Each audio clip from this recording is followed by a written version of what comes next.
ഊട്ടിന്ന് ഞങ്ങൾ നേരെ പോയത് വയനാട്ടിലേക്കാണ്. മെയിൻ ഉദ്ദേശം ചൂരൽമലക്ക് പോകാൻ വേണ്ടിയിട്ടാണ്. ഞമ്മക്കിപ്പോ അതൊരു ടൂറിസ്റ്റ് പ്ലേസ് ആണെങ്കിലും ആ ഒരു മോട്ടീവ് ഒന്നും അല്ല ഞാൻ അടുത്തേക്ക് പോകാനുള്ളത്. വയനാട് എത്തുമ്പോഴത്തേന് നൈറ്റ് ആയതുകൊണ്ട് തന്നെ ഞങ്ങൾ ഒരു ഹോം സ്റ്റേ ചൂസ് ആക്കി. പിറ്റേന്ന് മോർണിംഗ് അനുസരിച്ച് ചായത്തോട്ടത്തിലേക്ക് എത്തി. വയനാട് എത്തിയിട്ട് ഇതെങ്ങനെ മിസ്സാക്കുന്നത്? ആടെ ഏടെ നോക്കുമ്പോഴത്തേക്കും കാണുന്നത് ഈ രണ്ട് ഇണക്കുരുവികളെ ആഞ്ഞി. ആടുന്ന് പിന്നെ നേരെ ഞങ്ങൾ ഗ്രീൻ ലീഫ് റെസ്റ്റോറന്റിലേക്ക് ഫുഡ് കഴിക്കാൻ പോയി. ആടുന്നാണ് ഞാൻ ഫസ്റ്റ് ആയിട്ട് ഫേമസ് ആയ ബീഫും പഴംപൊരിയും ട്രൈ ആക്കിയത്. കോംബോ നല്ലുണ്ട്. വല്ലപ്പോഴും കംഫർട്ട് സോണിന്ന് വിട്ടങ്കല്ലേ എല്ലാം അറിയുന്നത്. ഒരു പ്ലാനും ഇല്ലാതെ വയനാട് പോയോണ്ട് നെക്സ്റ്റ് എവിടെ പോകുന്ന ഒരു ഐഡിയ ഉണ്ടായിട്ടാ. ലാസ്റ്റ് ഗൂഗിൾ മാമൻ പറഞ്ഞു തന്നു എടക്കൽ ഗുഹ.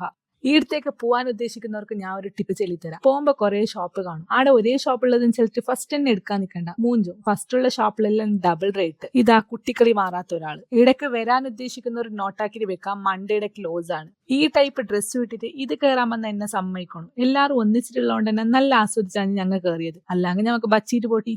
നടന്നിട്ട് അവസാനം നമ്മൾ ടിക്കറ്റ് കൗണ്ടറിലേക്ക് 50 റുപ്പീസ് ആണ് അഡൽട്ടിന് ചാർജ് ചെയ്യുന്നത്. This is entrance. അങ്ങനെ ഞങ്ങൾ സ്റ്റെപ്പ് കയറാൻ തുടങ്ങാണ് ഗൈസ്. 300 സ്റ്റെപ്പ് ആണെന്ന് തോന്നുന്നു കയറാനുള്ളത്. ഇത് കയറിയ എല്ലാവരുടെ ഫിറ്റ്നസ് ഗോളും ഇന്ന് കംപ്ലീറ്റ് ആയിന്.